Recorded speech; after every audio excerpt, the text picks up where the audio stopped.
And welcome back, ladies and gentlemen, to another edition of the Top Dog Talk podcast. I'm your host, Harrison Reno. Alongside me, co-host Dan Kiley, Kobe Pierce, back here on your Wednesday evening, 7:30 edition of the Top Dog Talk podcast. Gentlemen, we got a heater in Athens this weekend. Absolute heater, 3:30 kick.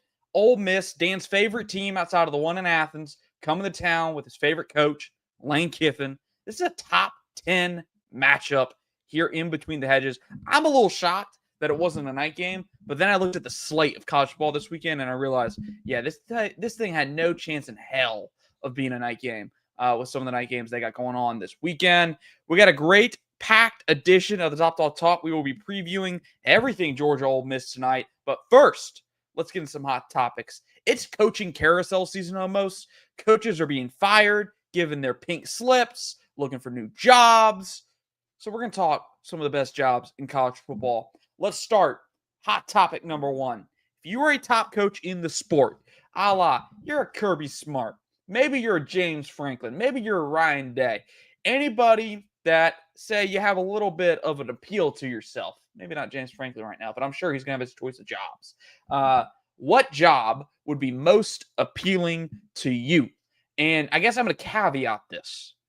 Let's not put the obviouses out here. Let's leave off the Bama, the Georgias. No, this is the jobs that are coming open. The coming open. Okay, Yep, okay. That was not specified in that so text.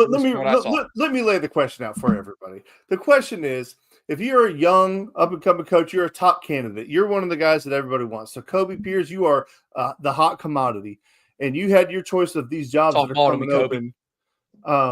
Which one of these jobs would be most appealing to you? And I guess you could kind of include Clemson or Florida in there with the assumption that those are coming open. So what job grabs you? Which one would you want to go to?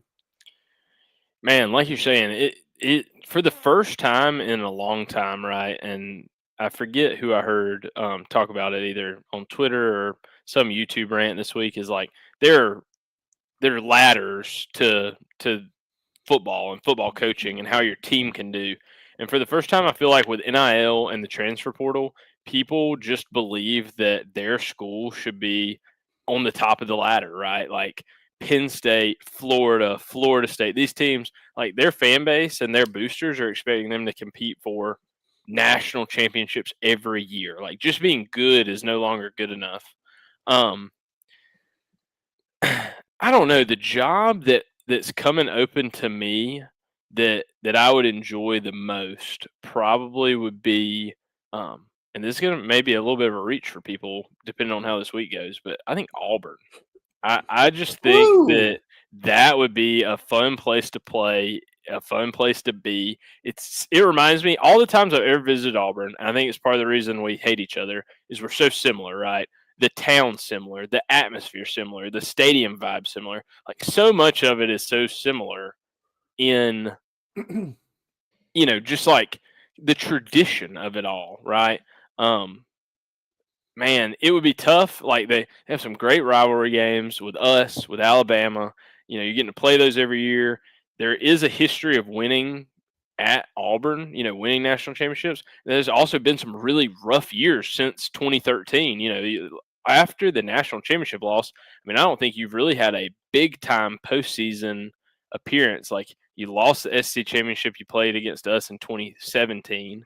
I know you've lost New Year's Six Bowl or two since then as well. It's just been a rough year or a rough couple of years for them. I think it would just be a fun place to kind of like bring them back to national relevance, have them be, that 10-2, 11-1 kind of powerhouse team again. And I also feel like you get a little bit more like leeway than a Florida. Man, I just think those Florida boosters think they are like a prominent blue blood, 12-0 type team every year, and they're just a coach away all the time. What about you, Harrison? What do you think? If you had to go, I'm gonna push back, Obi. I'm gonna have to push back because I think Florida's the most appealing job of the ones that might come open in the SEC this year. Because when I look at it, obviously Auburn's developed this reputation over the last few years as being a revolving door for coaches, just going through them. Gene Chiswick, Gus Malzahn, Brian Harsin. Gentlemen, It was not, but 3 years ago, that Brian Harsin was the coach at an SEC school. I forgot about that period of Auburn football. That was a wild, wild time. That and the staffer with the alleged affair. That was a wild time in college football in terms of news. She was hot. I think Florida. I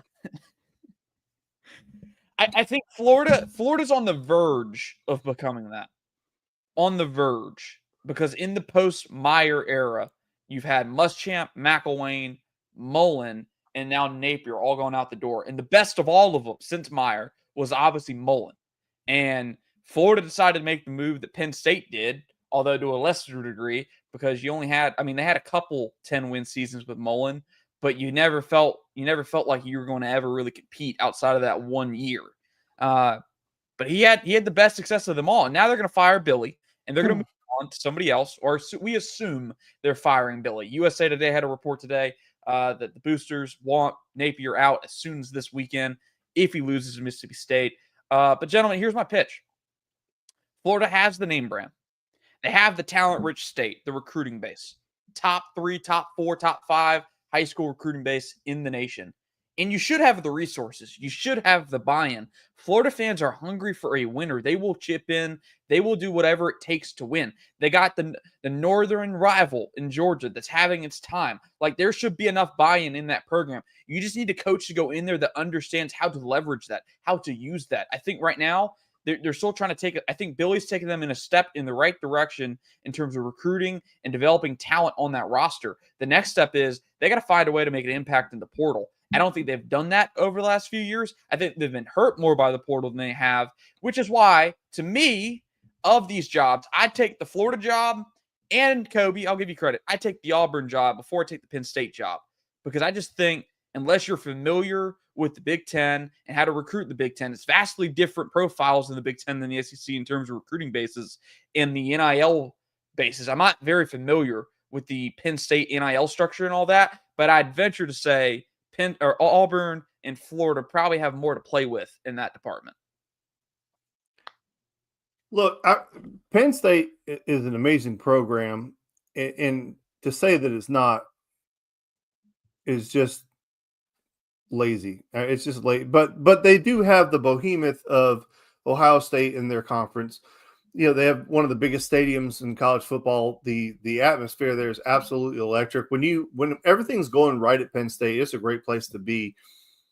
I mean, UCLA out on the West Coast, I mean, they've just always been little brother, and I don't know how serious about football they are. And I think that's one of the biggest things that you have to consider when you're talking about these jobs is which one of these places is the most serious about football. And I mean, Florida is the right answer for me. I mean, and I've told Harrison that in the past, and Kobe, just for the benefit of your ears, if Florida gets the right person there, like they did with Urban Meyer, regardless of what happened while he was down there, but the coaching aspect of it, that is, to me, the only other program like that to me is USC. The right person out there that can drum up the support. Florida has everything you possibly would want. Auburn is a really good choice by you, but just to be different, just what about Clemson, man? They recruit extremely well. Kids love that program for whatever reason, and I don't think it necessarily has a lot to do with Dabo Swinney. I think Clemson, if they got the right person, they could put it together pretty quickly. But I'm just saying that because I really think Florida would probably be my choice. But Kobe, you brought up a great point. The alumni there and the boosters down there are some kind of special, and they really think that they run the program. And that's hard to deal with if you're a head coach. I mean, look at Kirby here at Georgia. He runs the show. There's no question in Athens who runs the show. Donors be damned. It's Kirby's program. And I don't know if there's a coach available other than maybe Lane Kiffin that could go down to Florida and really take control of that program and do it his way. So that's the one thing that would scare me off about Florida. And, don't sleep on Auburn either, because the guys who own Yellowwood, they pretty much run that program down there. So, but yeah, Florida's a good choice. Now, I gotta, maybe it's an outlandish prediction or just a hypothetical here. if this job comes open. I don't think it would be because he gets fired by any means. I think he could be in line to get maybe a promotion or go somewhere different. Maybe he ends up on some job searches. Hasn't had quite the year this year that he did last year, but I do think there is still some gravitas to this name. What would y'all think of the Arizona State job? Where would it rank among the jobs available right now? Obviously, not a traditional powerhouse right now, not in a traditional conference in terms of power conference. It's in the Big 12. Kenny Dillingham turned him around pretty quickly last year, had a good year, having a decent year this year. Has connections to Auburn. I think Dan and I talked about him the other week about Auburn. I don't think he's so much a play at Florida, but I could see him in play at Auburn. If that Arizona State job comes open, you'd have to think that job right now is a little bit more appealing than, say, an Oklahoma State job where that thing just looks broken. Yeah, I think Arizona State's one of those schools that like they got a lot of money flowing through, a lot of big time, alumni. I think he's really helping funnel it into the football program a little bit more than maybe it's ever been funneled that way before. Obviously, they've had a lot of success. Obviously, though, looking at their roster and kind of how things have gone, they're a surface level good football team, which is hard in the NIL era of the portal and things to be like super deep. Like, I mean, we saw it when Sam Levitt went out. I mean, they looked like they didn't even know how to play offense last week, right? Like, it's really hard to think that one player, one or two, three or four players can make that big of an impact on your team. But like at that level, it's such a big fall off from the guys you've paid to maybe portal there and play to the guys you maybe recruited out of high school. Like that gap is so wide compared to like an ACC, an SEC, a Big Ten school at this point. It would be the kind of place, like you're saying, that would be it's just a good stepping stone. Like it's a good way. It's a good way to see if the way you would run a program would have success at a bigger level. Like I think at this point, he could take a step forward to an Auburn and know the way he's running his program at least will sustain itself for a while. Another job that could come open, and I would like to see it return to prominence, would be Wisconsin. If they run Luke Fickell out of town, Wisconsin, if you've never been into a game there, man, that is a really cool place to go to a football game. And they really do care about their football up there, even though the Packers are number one, clearly. But Wisconsin, that's a sneaky good job. That's a fun job. Like, I mean, obviously, it'd be very difficult to go in there and be a national power right away. But I think it's a sneaky good game, or a good place to go. All right, last part of this one. Just thought of this. I'm going to ask it, and y'all just give your take real quick. Because this is another job that probably could come open. We'll compare it to another job that's already is open. If you're a coach in college football right now, which job do you want more in the SEC? Arkansas or Kentucky, if the Kentucky job comes open? Kentucky. Yeah, I think you would still want Kentucky more. I think at this point, Kentucky and their boosters and their fan base have been more lenient to average to below average seasons in congruency, and then one good year, and then average to below average, one good year. Like they have been more than happy with that versus like, I mean, Sam Pittman went 9-3 just like 2 seasons ago, right? Was a top 10 football team for a little while. Came into Athens as a top 10 team. Yeah. So like you're saying, I mean, yeah, has everything been sunshine and rainbows over there for him? No, but like you would at Kentucky, that gets you a lifetime deal, right? Gives you a long runway. All right, last hot topic. Let's hit this one. What is one rule you change in college football if you had the power? This is a good week to talk about this. Really good week to talk about this because there's a lot of rules in college football that I think people want changed. Obviously, we all know probably what number one is in terms of everyone's book. Well, I teed this one up for Kobe because Kobe was telling me about a rule he wanted to change. So go ahead, Kobe, run with it. the rule, and I don't know if this is the same thing, but this is definitely the one rule that I think would fix a lot of problems, especially in the time of the portal and some different things.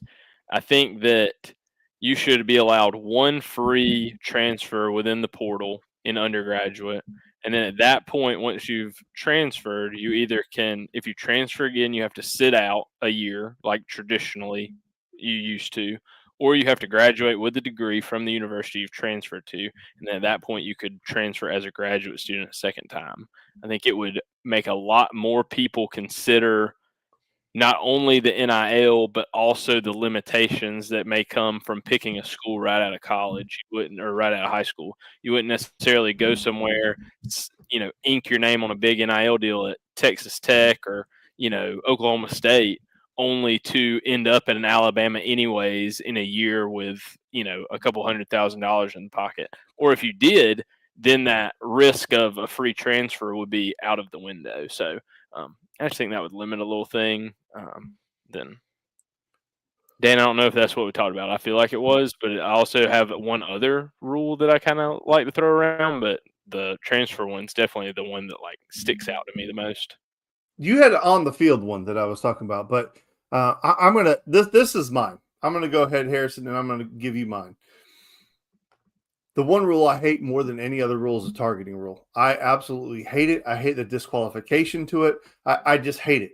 I think they need to take the NBA model where they go like flagrant 1, flagrant 2, where you're basically targeting 1, targeting 2, however you want to call it, where you have that was targeting, but like the intent wasn't there, or it wasn't egregious. So it's 15 yards, and that's your in like you've now got a targeting to your name. So if you get a second one, you're automatically gone, right? But then the second one, the second part of that would be targeting malicious, bad, just bad, and the difference. I mean, when you see it, the difference. And then like that, okay, if you're going to disqualify a kid for that, I get it. I mean, because there are some that are bad. We're like, oh my gosh, like that kid should be gone. But too many times you see a kid get ejected for targeting where you're like, there was no intent there. It was completely accidental. Yes, I know we're trying to clean up the game, so by all means penalize it. But I just think there needs to be some level of officiating it, if it makes any sense to you, where, I don't know. I don't know if I'm making any sense at all, but like in the NBA, they have a flagrant 1, flagrant 2, where if it's bad, you're gone. But if it's not, then you get it and then you move on. So I don't know. That's one thing that I would love to see changed. I don't think they will, because now you're putting even more on the officials' plate, and they've been god awful anyway. So I don't even really have 100% faith that they would get it right. But I would love to see it tried. I mean, they don't have targeting, and they do have targeting in the NFL, but they don't eject. So I don't understand the difference really.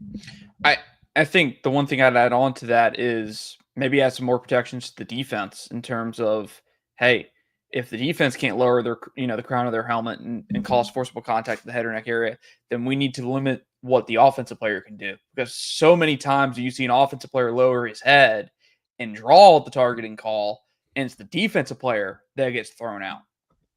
1,000%. I agree with that on the targeting rule, because Katie and I explained this to her a week or two ago. We were watching Alabama, and Jam Miller got hurt.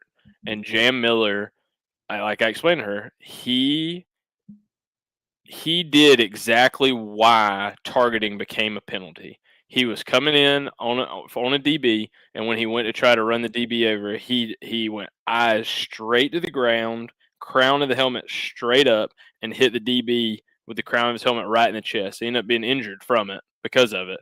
But like I told her, I said, that right there is the entire reason the rule exists, is to prevent people from doing that. I said, and the important thing that I think a lot of people forget is on both sides of the ball, that rule exists. Like, and I hate that he got hurt, but like, it's what it's trying to prevent.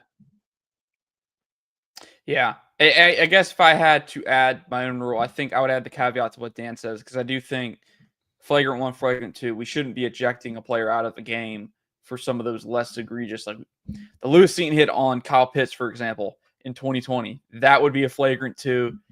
Gotta go. understood. But like the 2 targetings that Georgia got versus Texas last year in Austin, neither of those in my book should have been ejections. The one last weekend is textbook forcible contact to head or neck area. Gotta go. Would be mine. The other one, Kobe had this last week or on Sunday, and I like it. I think when you break the plane, you should have to survive breaking the plane for it to be a touchdown. I think that was a smart rule by Kobe. I don't even want to take credit for that. That was Kobe. That's the one I up. thought he was going with. That is 100%. Perfect. I think that makes so much sense. Perfect. So much sense. In those goal-to-go situations, I think you need to survive getting across the goal line. Now, granted, if it's a breakaway touchdown, we're coming from yards out. I get it. Maybe you don't want that because that increases the chances of your guy getting hit. But if you're going to sneak it or anything like that, you should have survived making it across the goal. And it shouldn't be, hey, we're going to make it across this invisible plane, and defense doesn't know if you're at the plane most of the time, but you're just expecting them to give up on the play. We're on a 53.5-yard field, wide field, right? And so you got 20-something yards between you and the line judge, and you expect them to see that live in front of 22 bodies. It's just a very difficult. I think that's the thing that a lot of people don't understand between like super slow-mo, replay. Like these umpires, referees, everybody, they're seeing this live. And and having to see just really, really small details and make really impactful calls. So, not saying the officiating hasn't been left some things to be desired at times, but I mean it is unbelievably difficult, I guess, to be good and accurate at it all the time. Well, I think to illustrate your point, what you said was, like, for example, if you catch a slant in the end zone and you make a diving play on that slant, you have to, like, the minute it touches your hands, it's not automatically a touchdown. You have to survive the catch. So it's the same thing as if you're diving over the line, you're diving, right? So you have to survive it. You have to, like, hold on to the football. So I thought it was a great rule. I thought that's what you were going to go with, and that's why I didn't take it. But, yeah, I love that rule. I think it makes sense. And we can go ahead and add on to it, boys, in terms of let's go ahead and put some microchips in those footballs, and let's start getting those goal line technology, that we talked about on Sunday in terms of, making first down, spotting the ball. They'll be having to guarantee me the microchips in both tips of the football, because all of a sudden you'll be hearing people go, well, it was in the other side of the football. It was over, but it was in the other side. Good point. That's a good point. Hey, if they do it in soccer, we can do it in American football, the real football. All right, let's dive into the Ole Miss preview. Gentlemen, when we came into the season and looked at this schedule, this one, the Alabama one, and the Texas one were the 3 games. It's like, hey, this is the one in terms of Georgia getting to the playoffs. You probably just need to win at least one of these. You can lose 2, but you need to win 1. And of the 3, this one looked to be maybe the most winnable of them. Now that's flipped, I think. Texas looks to be the most winnable of the 3 matchups. And after you lose to Alabama, this game also, in the way Ole Miss has looked, this game looks obviously very losable. But I propose to you tonight, I'm not as worried about this matchup for Georgia, because I do think Georgia needs this more than Ole Miss does. Given what Georgia's already had to go through with Alabama, you have the 1 loss. Ole Miss is undefeated. We've already seen some desperate teams act out of desperation and win games. I think more so than any, this is where you see the most desperate version of Georgia. Maybe not the most complete version of Georgia. I think we're maybe still a few weeks away from that, if it ever does come. But I think Georgia needs this more.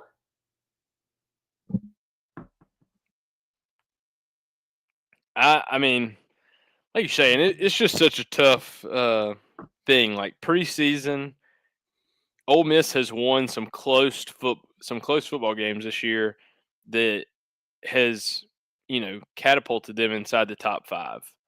Dogs have won some close football games that have catapulted us inside the top 10. Neither team has looked unbeatable this year. Ole Miss, I thought, very easily could have lost last week. They very easily could have lost to Arkansas. Dogs could have very easily lost. If Auburn has a little bit better of a second half, and then obviously Tennessee's a coin flip at best. So you're having two teams that are, even though they're top 10 in the country, are not complete teams by any means. So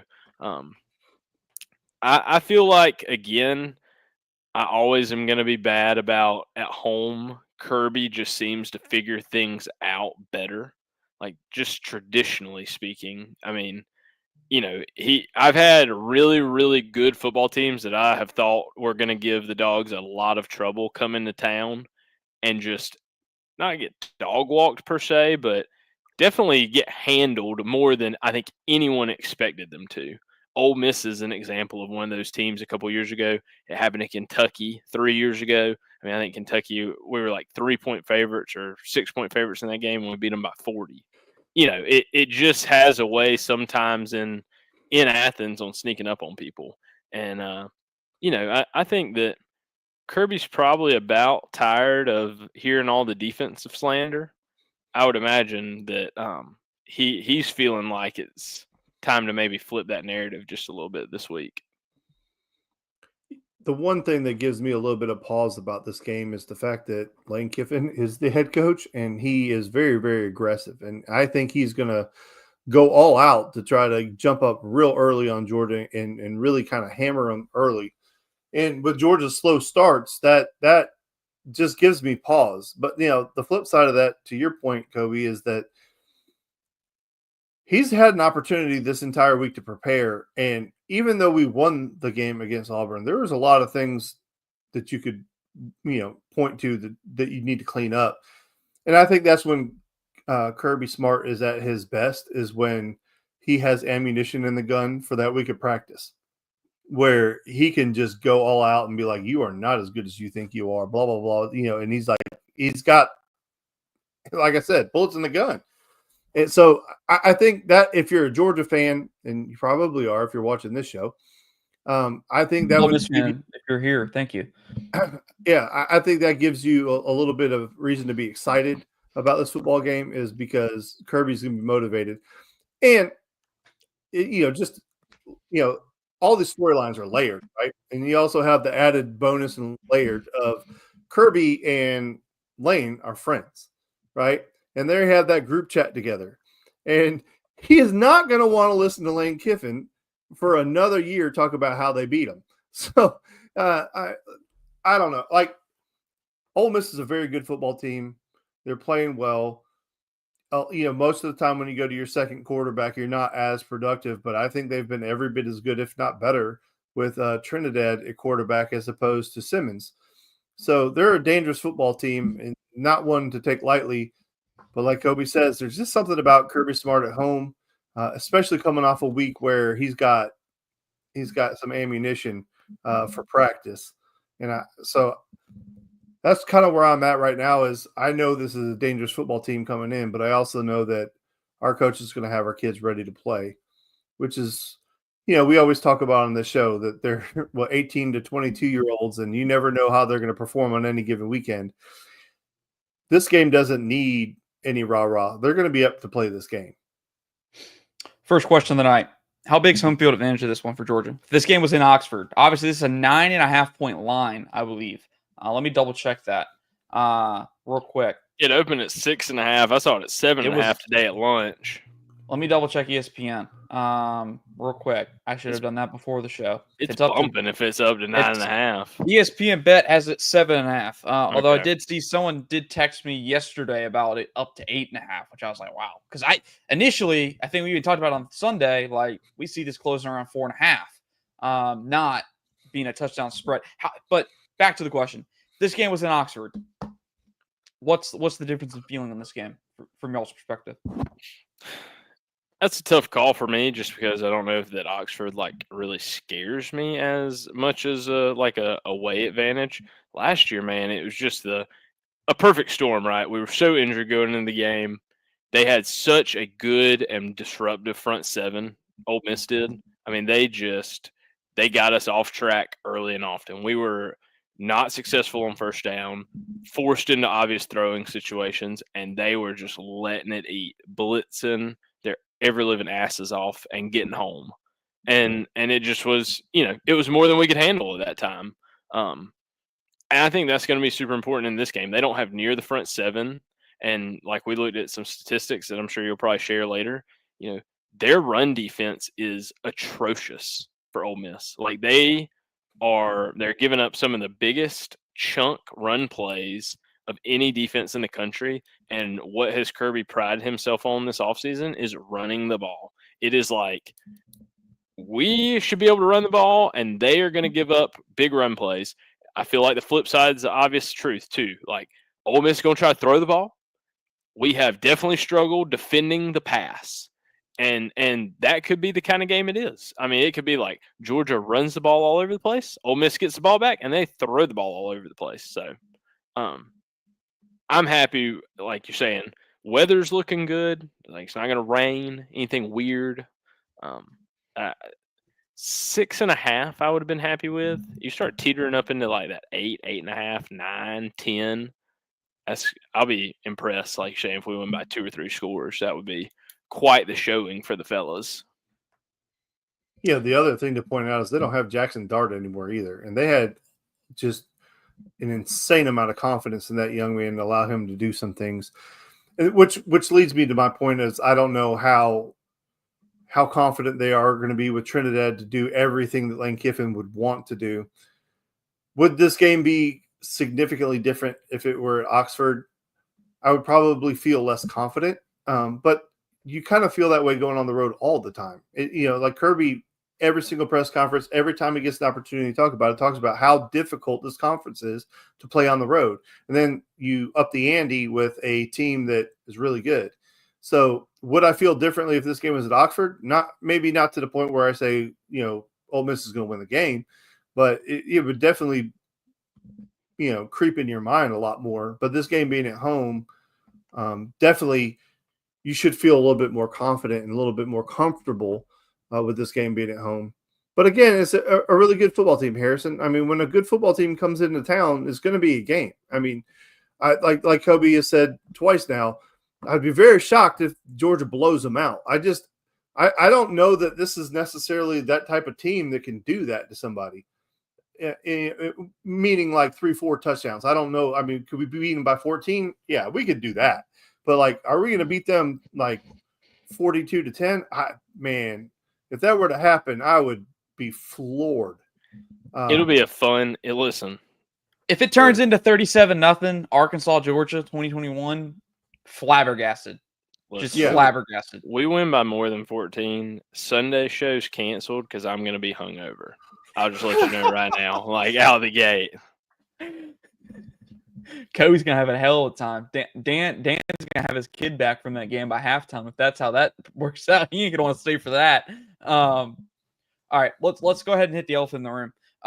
Let's talk about the slow starts, the first half. I think this is the biggest concern for Georgia fans. Dan, you said it today. If Georgia gets down 21-0 in this game, pack it up. Game's over. Like, you can't spot leads to a team like this, to a Ole Miss offense that, boys, they run the second fastest offense in the SEC. They are running plays 22.9 seconds per play, only behind Tennessee at 21.5 seconds per play. Tennessee's second nationally. I believe Ole Miss, in terms of pace of play, is 7th nationally. We know how bad Georgia's been in the first half.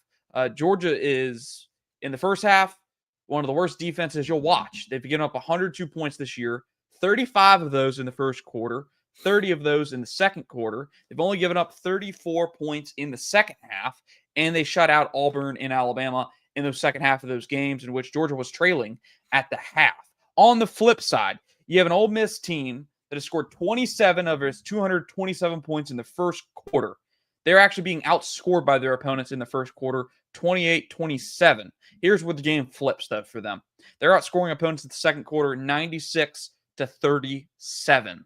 What are the odds that Georgia isn't in a 2-score hole after the first quarter? Like, if Ole Miss continues its struggles in the first quarter, I guess in terms of compared to the second, I think last year's game was what 7-7, 7-3 Georgia in the first quarter last year. Georgia had that early lead after the Dan Jackson interception.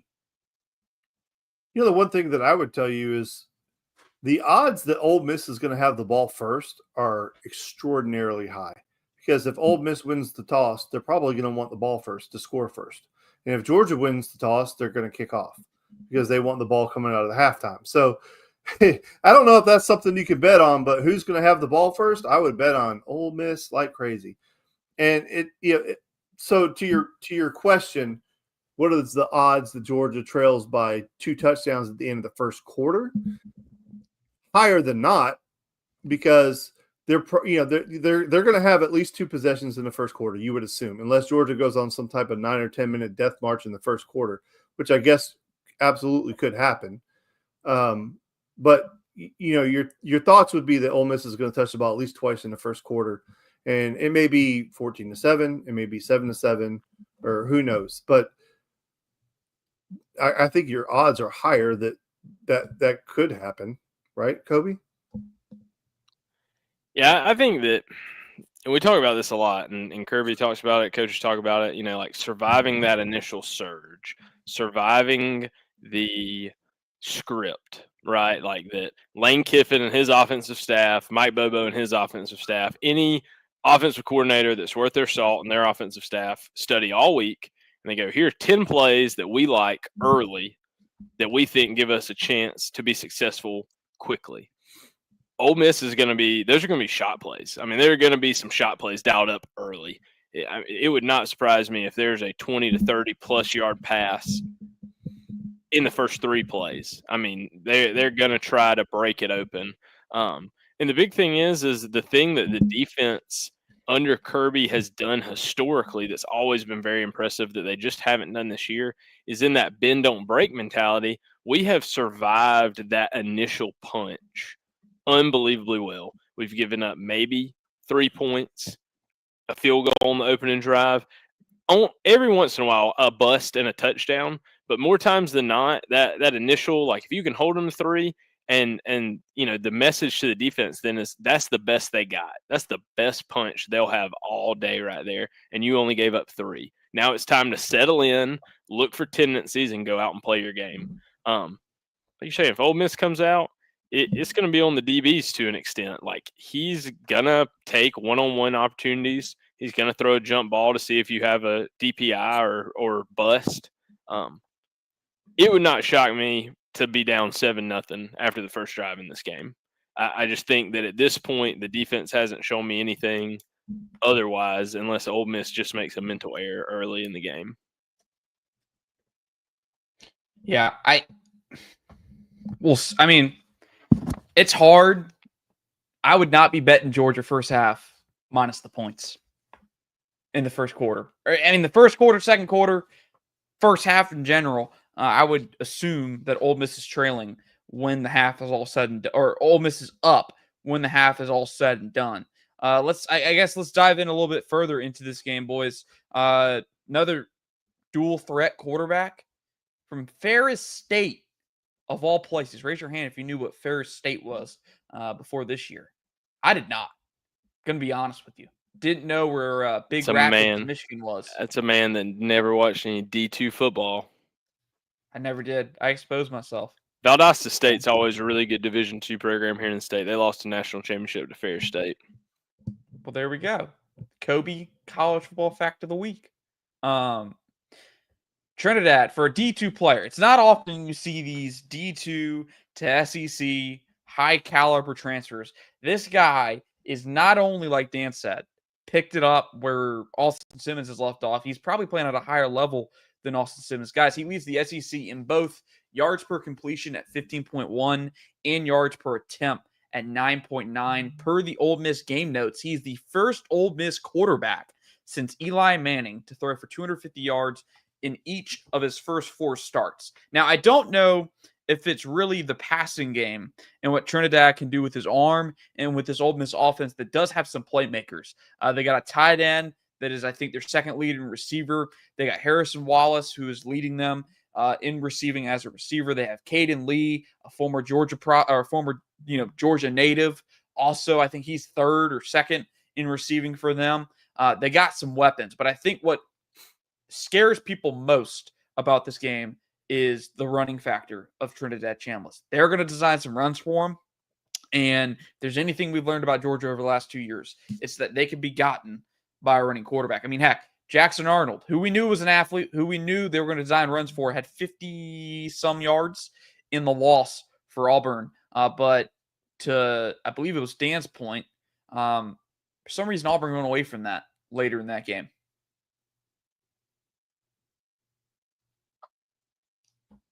Yep, they did. And like,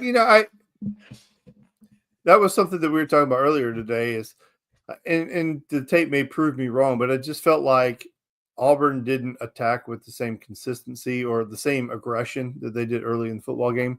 But that is one thing that, won't dwindle from Ole Miss is they're going to be aggressive the entire game because that's just who their coach is. I mean, like back in the day, before you were even born, when Spurrier was at Florida, he was extremely aggressive all the time, just all the time. And it's kind of like when a team is playing with house money, like Ole Miss, if you're Ole Miss, like if you lose the game, you're going to be okay. You're going to survive the season. You probably still make the playoffs if you lose this game. But if you win this game, you really put yourself up on a pedestal. So they don't have anything to lose. Like they have everything to gain. And, like you said, Georgia's going to want this game more. But also Georgia's going to have that in the back of their mind that they can't afford to lose this game. So it's a little bit of anxiousness. Ole Miss is going to be relentless. And like I told you earlier today, Harris, this is the type of game where Georgia's got to come up with some takeaways. I mean, this can't be holding them to 3 and out 10 times in a game. I don't see that playing out. I could be wrong. I'm wrong all the time. But I just don't see that being the case. But I think if you can get some takeaways, some sudden change opportunities, some shorter fields, that this game plays completely different for Georgia. And then they can lean on that running game and really wear down an Ole Miss football team. So I see it going a lot of different ways, but I think that's the key to success for Georgia is you've got to get some takeaways this weekend. And just to piggyback off Dan real quick, and then Harrison, you can kind of share that news if you feel like it. But, turnovers are such key. I mean, we talked about it before Alabama, right? Turnovers are just such a thing that can give you such life and such juice and can really help propel you into a good game. I'm just going to read y'all because I didn't really watch the Washington State game versus Ole Miss. The reason it was close was not because Washington State played this phenomenal game, but it's because Ole Miss tend to shoot themselves in the foot, right? Opening drive of the game, 11 plays, 71 yards. On 4th and 3, pass incomplete at the 4-yard line.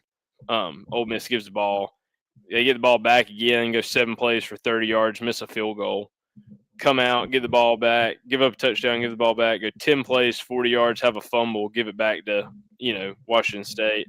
They finally kick a field goal, and then they finally score a touchdown. So they went turnover on downs at the 4, missed field goal, fumble, field goal, touchdown in the first half. They didn't have to punt the ball a single time. But shooting themselves in the foot, cost them 10 points in the first half. They punt the ball 3 times all game. They punted the ball once in the third quarter and twice in the fourth quarter. Punted the ball back to Washington State with a chance for them to win the game, and they just couldn't quite get it done. But neither here nor there. In terms of that news that Kobe just, there we go. As Kobe just said, Kyron Jones is actually on the injury front, pronounced as out per the SEC availability reports. No word yet on what he's dealing with. That's a little bit of a surprise. So Georgia secondary going to be without one of its starting safeties. He's started, I believe, in every game for Georgia this year, opposite of KJ Bolden. I'm not sure if that particularly changes anything of our analysis on this game. Kyron's been a good player for Georgia. Mostly he's been really good for him in run support.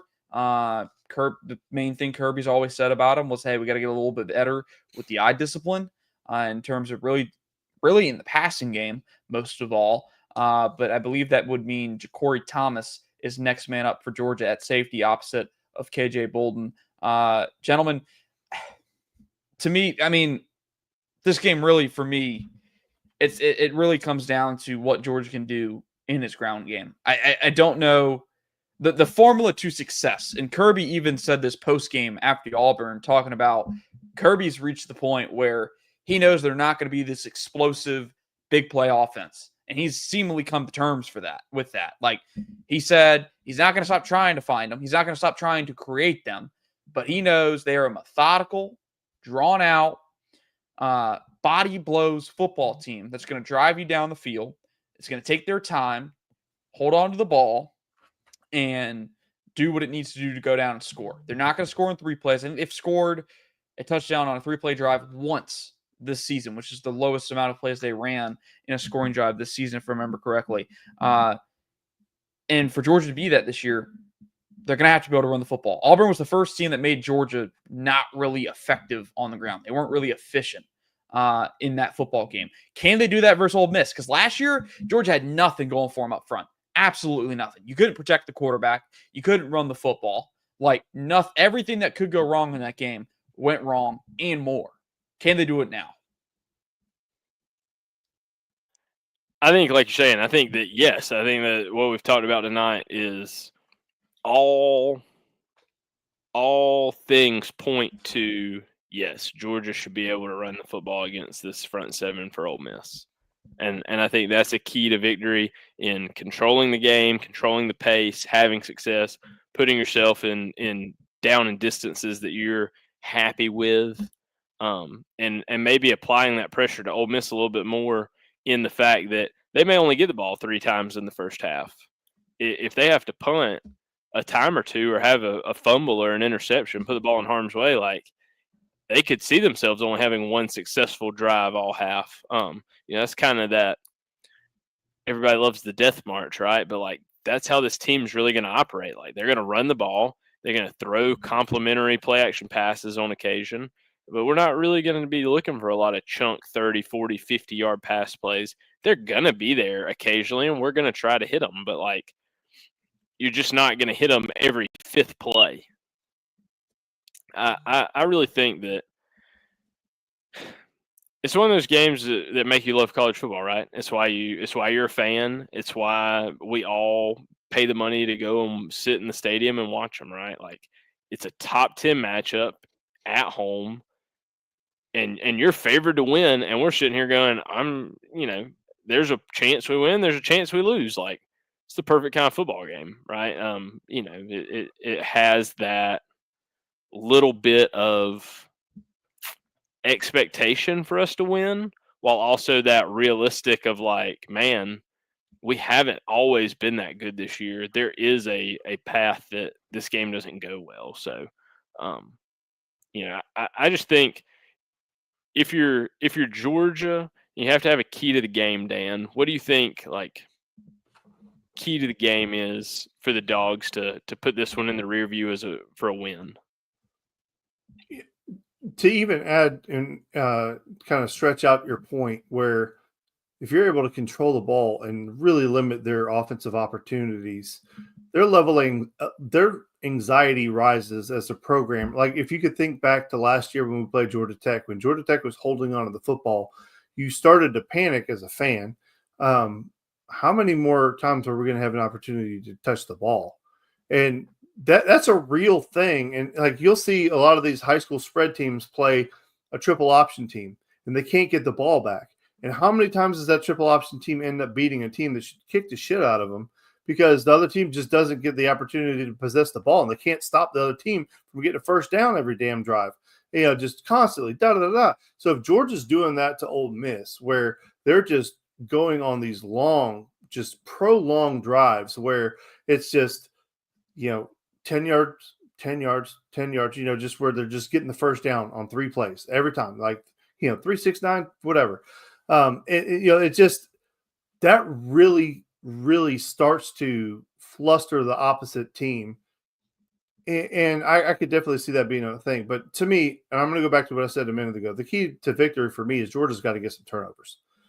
And I really think that's got to be, I would be surprised if they were to win this game comfortably and not have any turnovers. I don't know that Ole Miss is the type of offense where you could just stop them all night long without getting a turnover. But to your point, and I think you bring up a great point, if Georgia's able to string out these drives and really eat that clock and limit their opportunities, that is another great path to victory as well. Well, and the one thing we have not talked about, which I looked into today, just because I was curious, I was looking at the penalties for each side. Ole Miss is among the nation's worst in terms of penalties per game. And after a weekend where the referee controversies were at an all-time high on the road in a road environment where Ole Miss has struggled on the road offensively under Lane Kiffin. They haven't gotten it to translate, haven't always gotten off the bus with their best offensive performances. Guys, this is their first really true tough environment road game of the year. They played one other road game, and it was Kentucky. And yes, Kroger Field can be a house of nightmares sometimes in terms of some ugly football games. Georgia certainly saw it last year, 13-12 barn burner that had Kobe, just absolutely probably nervous in terms of like Kobe probably took an ice bath after watching that thing because he knew the pain that those Kentucky football games put you through. But that was their only road game. And Chambliss he played in that game, but it was Austin Simmons who made the start in that football game. So this is his first road start. And it's going to come in front of 93,000 in Sanford Stadium. Guys, there's only 10,000 people at Ferris State. 10,000 students. Now he's going to be playing in front of 93,000 in a tough place to play. I don't care if the win streak's broken. They have a chance to start their next win streak right now. And there's a reason there's a win streak in the first place. It's not an easy place to play. I mean, win streaks like that don't just happen at easy stadiums. Yeah. It gets loud in there, despite all the semantics and, as some people describe, the wine and cheese crowd at times that are in there. It does get loud in there. Kirby's already back on his, hey, we need the crowd to be elite. And I wish we could really ask somebody like how much the noise really affects the helmet player to coach communications these days in college football. I'd be curious. But for an offense at Ole Miss, if you go watch the tape versus LSU, there are a couple plays in there where they're at the line for 17 seconds before the snap. Like, he's in there, and obviously I can't see the play clock, so I don't know when in those 17 seconds the play clock hits that 15-second mark and the comms are cut off. But anything Georgia can do to turn up that stadium pulse, usually it's Dan making the College Football 26 references. I just made one tonight. Turn it up on Chambliss would be a huge, huge deal in terms of an offense that's running a play every 22 seconds. Every 22 seconds. Like, no wonder Whit Weeks was over there puking when they played LSU earlier this season. All right. Let's get into it. Let's get into our predictions. We got 5 games. Once again, I don't have the records. But we got 5 games. And boys, this is another weekend where we got like really, really close lines. Really close lines. Like a lot of touchdown spreads in some games that you'd think weren't touchdown spreads. So let's go ahead and kick this thing off. In Bryant-Denny, 7:30 kick, number 11 Tennessee at number 6 Alabama. Alabama is a 7.5-point favorite at home. Go ahead, Kobe. I was thinking I felt like all that buildup and Harrison was about to just drop a prediction for us right there. I know where I'm going with this, but I'm gonna let you go first. Yeah, I think that it's been quite the game schedule for Alabama. I mean, it's been that way for a lot of teams in the SEC, right? The SEC, the top portion of the SEC is as tightly contested as maybe we've seen it in quite a long time.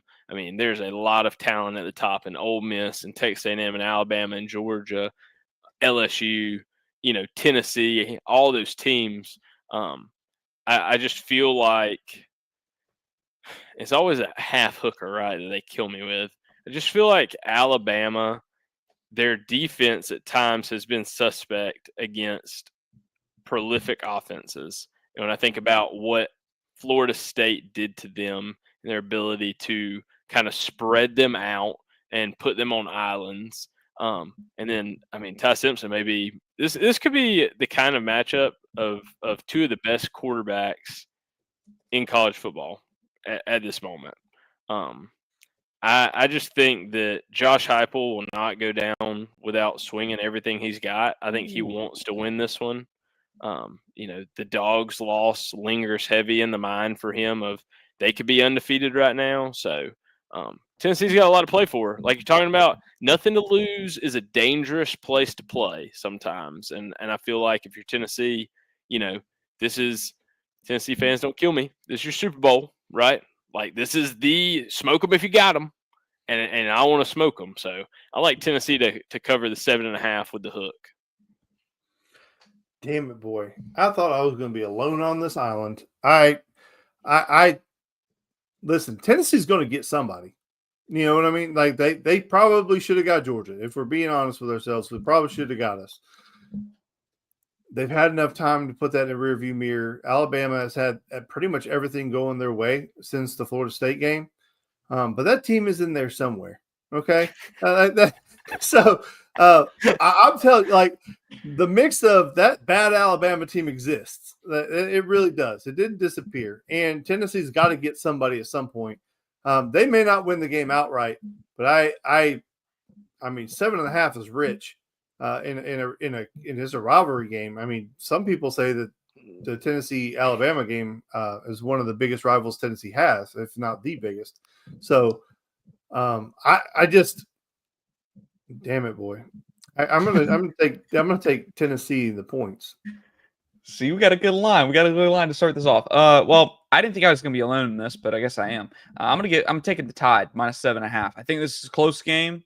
I think it's gonna be a really good game, but I think at the tail end of that game, maybe fourth quarter, Alabama pulls away. I got Alabama -7.5. I think they win by 10. I know you don't know maybe get a this late off the top of your touchdown. head, but I assume Jam Miller's out for the game, right? I think I just With saw the that he was questionable, but I am unsure. With the concussion. But they haven't really had a run game all year long, so it's like, does that really? I think the main thing that scares me about this, the thing that scares me about most in terms of Bama spread is that Bama has been really susceptible to giving up yards on the ground. Like we saw Georgia with a traditional offense run it all over them. What is Tennessee going to do when they're forced to play a light box, real light box? Like that's the thing that scares me the most. And obviously Aguilar. It's going to be an interesting game. Like he's going into, I would say this is probably his toughest environment he's going to play in to this point in the year. Like it's going to be an interesting game. Definitely one that I'll be watching closely after the Georgia game. All right. Speaking of a spread that you wouldn't think is 7.5, but we're sticking with 7.5 point spread. Texas A&M on the road at Arkansas, rivalry game. Bobby Petrino, the motorcycle man, gets the rivalry game. I'm taking Texas A&M here, -7.5. I don't think this is particularly close. This should be a gimme. It might not be a gimme. I think we're all consensus on this.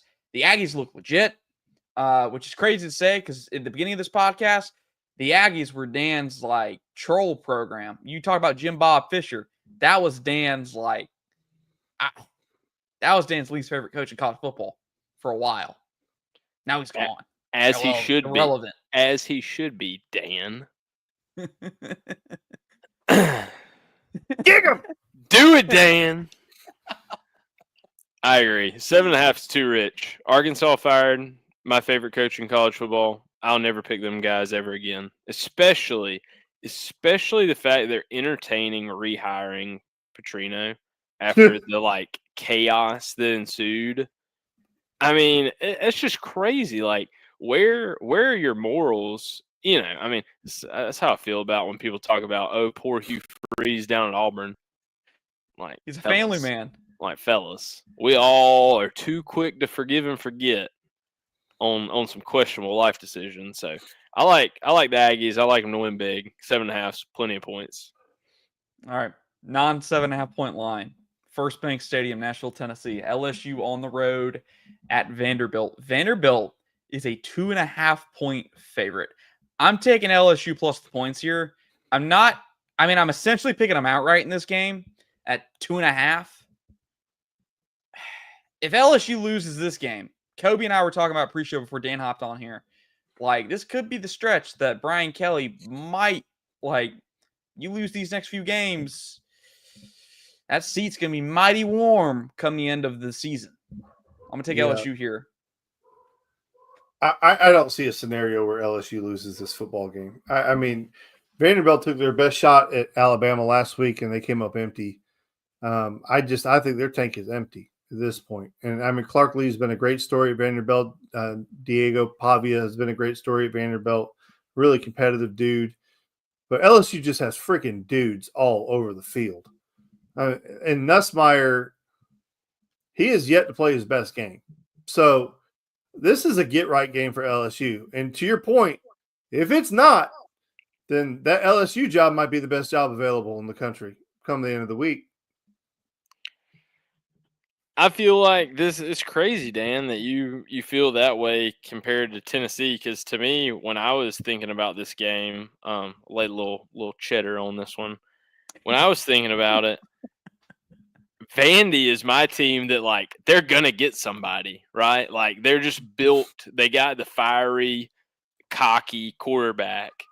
Like, they're going to get somebody eventually. And I think who better than LSU to get got on the road, little sleepy start in Nashville, all those Bayou Bengals out drinking on Broadway a little too late. And I like Vandy with the points here to get maybe the biggest home win in Vandy history. Besides if last Vandy year. was the underdog, I'd be with you.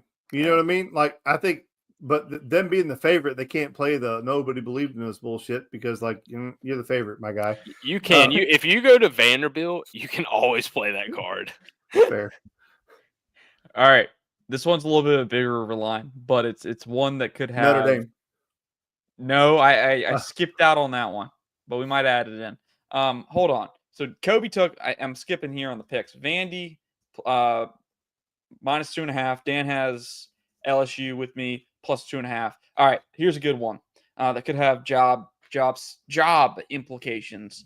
In the swamp, Florida is a 9.5-point favorite over Mississippi State. I'm taking Mississippi State to cover it. That's a lot of points for a Florida football team that, yes, they look like they were riding the ship with the win over Texas. Didn't particularly play its best game versus Texas A&M. I get to the back of the swamp. I'm taking Mississippi State to cover the 9.5, but I'm also looking at this game, Kobe, like we were talking pre-show, like Jeff Levy might be getting that game. Like, he might be getting it. He might pull the upset and put the nail in the coffin of Billy Bags. But give me the Bulldogs to cover the 9.5-point spread. And I'm over here sitting here thinking they might win this game. Let me tell you something you never bet against. Let me just teach you a little something here. Oh, boy. When they're talking about Billy Napier may be fired at week's end, you never, ever bet against Billy Bags. If that man has won a football game with his job on the line, I think no more than 4 times at this point that they're like, oh, if he loses this weekend, he's fired. They should tell him that every Monday. He should come in on Monday morning and they'd be like, if you lose this weekend, you're fired. The man's the best coach in America those weeks. I think they win by 2 scores. I think I'm just saying. Line's only 10. Yeah, the line's only 9.5. Yeah. So, like, I don't know. Florida with Billy's job on the line for whatever reason. It was the same thing, right? They were talking about that against Texas. He loses this game, he's probably gone. It's like Texas didn't know what hit him. I feel like Mississippi State same way. Won't even see it coming. Hey, USA Today and Yahoo says he's fired regardless if he wins or loses. It doesn't matter. They want him gone on Sunday. But you're 100% right. When that man, his life is on the line, all of a sudden he's like the Hulk Hogan where he's like, it just comes out of nowhere. You're like, hold on, you've been dead for the last 30 minutes, and now all of a sudden you're Hulk Hogan again. 100% Billy Bags is getting the dub. And not to mention, Mississippi State's a bad football team. They're not a good football team. Jeff Lebby is doing the greatest job in the history of the world of making them actually look like a football team on Saturdays, because there are times where but I'm telling you, this is Hulk Hogan off the mat, Andre the Giant over the head, boom, drop his ass. We looked before the game or before the show at this. Mississippi State has not thrown for more than 200 yards or has had a quarterback throw for more than 200 yards in 4 weeks. I don't feel like that's changing against Florida. I mean, they're a good enough defense that's going to be rough sledding. The other thing that's very important to point out, regardless of how you feel about Billy Napier, the kids have not quit on him. At any point, they have not quit on him. So the narrative that he's a bad football coach, X's and O's, if that's what you want to say, that's fine. I mean, I guess there's plenty of ammunition. But to say those kids don't love him and they don't play for him, you can't say that. And most coaches get fired when they lose the locker room. And and the team doesn't perform for him. Florida has lost football games, but at no point could you ever point and say they quit. Like, they haven't quit, and I hate Florida. So I'm not here to defend Florida. I'm just telling you, those kids have never quit on Billy. Let me remind y'all, I have Mississippi State covering 9.5. Florida can win this game and not cover. Dude, this is a 30-point win plus. Oh, they're beating this the is shit this out is of them. I'm with Dan. I'm feeling like this is ugly in the swamp. I mean, all right. we're talking about, and I get it, right? Like, wins and losses matter a lot. If Florida had beaten USF, I don't know that there would be anybody calling for Billy's. Yes, 100%. Like, if they win that one game, they'd have upset Arch Manning. They would have lost the games they were supposed to lose in Miami and Texas A&M or whoever last week. And LSU. And LSU. So where are they, 3-4 right now? No, something like that. They're 2-4. 2-4. 2-4. Yeah, but how shocked would you be if we turn on the TV Saturday night and the score comes across the ticker and says Florida 56-3? That would not shock me at all. All right. Well, I wouldn't be like, oh my gosh. I'm alone on the Mississippi State 9.5 point train. I thought this was going to be the one where Dan gets upset with me for taking a line that he just despises. But we're going to end it with Georgia versus Ole Miss. Georgia's 7.5 point favorite per ESPN bet. Gentlemen, I'll go ahead and kick it off. I got the Dogs winning, but I got Ole Miss covering 7.5. Flip you for it. All right, screw it. I got it. Georgia wins, and I think I listen. I think this game is along the lines of like 30-17, somewhere in there. Like that's kind of like where I'm at. Like, that's just been flipping in my head. I think this is like a 30-17 game. I'll tell you this, Harrison. And I may be wrong. We'll revisit it on Sunday. I think if you're right, I think if Ole Miss covers, I think they win. Yeah.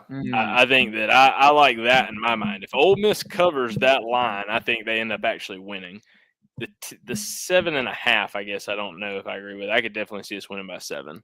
But I definitely feel like the closer this game is down the stretch, the more worried I become on the explosiveness from Ole Miss. I think the Dogs are going to win and they're going to cover on Saturday night. I think it's a good classic 10-point victory for the head ball coach.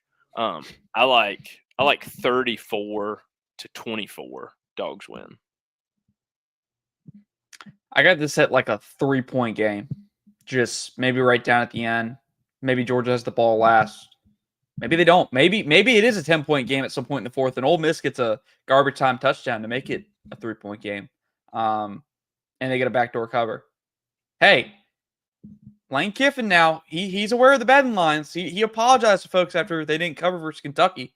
So who knows? Maybe he'll try and do his best to cover for some people who want to take Ole Miss this weekend to cover that 7.5 point spread. Anyways, bonus bet. Dan mentioned it. I already know who Dan's picking. So I guess really it's just a question of who Kobe and I see winning this game. Notre Dame is playing USC in South Bend. Notre Dame's a 9.5-point favorite.